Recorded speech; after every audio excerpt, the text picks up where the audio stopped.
Prime news channel. NTR జిల్లా Jaggepeta NDA కూటమి వైఎస్ జగన్ పై charge sheet release. Jaggepeta reporter.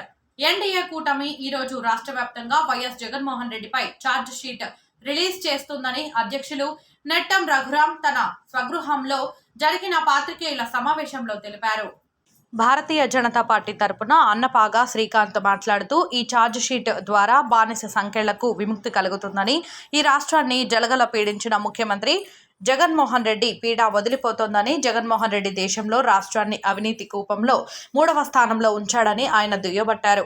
Janasena నాయకులు మాట్లాడుతూ, జగన్మోహన్ రెడ్డి పాలనలో దౌర్జన్యాలు, దోపిడీలు, ఆడపడుచుల మాంగళ్యానికి రక్షణ లేకుండా పోయిందని, ఇలాంటి ముఖ్యమంత్రిని పాలద్రోలడానికి ఈ రోజున ఎన్డీఏ కూటమిగా ఏర్పాటు అయ్యానన్నారు. మాజీ మంత్రి నెట్టెం రఘురాం మాట్లాడుతూ, 2019లో ఈ మహానుభావుడు రాష్ట్ర ప్రజలను ఒకే ఒక ఊత పదం వాడాడు, అదే ఒక్క ఛాన్స్ ఇవ్వండి అని.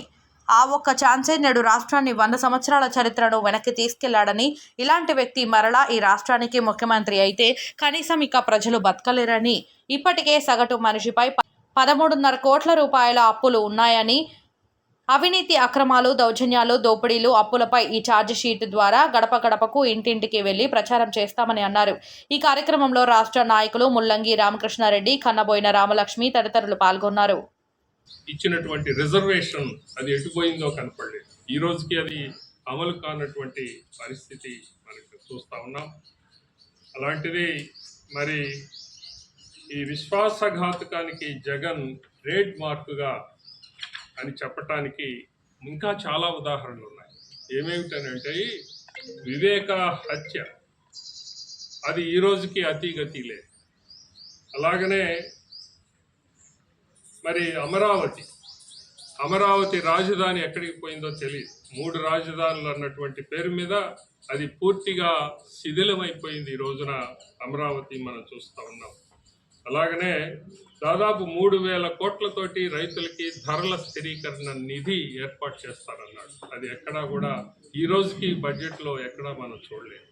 అంతేకాకుండా కులం చూడడం, మతం చూడడం, ప్రాంతం చూడడం అన్నాడు.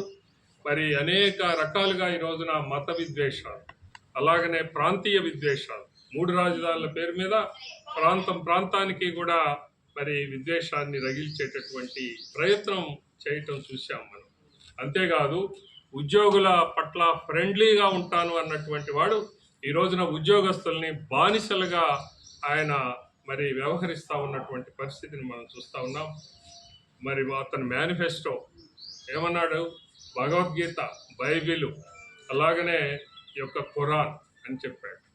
కానీ అంత పవిత్రత ఎక్కడా కూడా ఈ రోజుకి మనం చూడలేదు. ఆయన యొక్క మేనిఫెస్టో ఆయన అమలు చేయటంలో అనేది మనం చూస్తూ ఉన్నాం.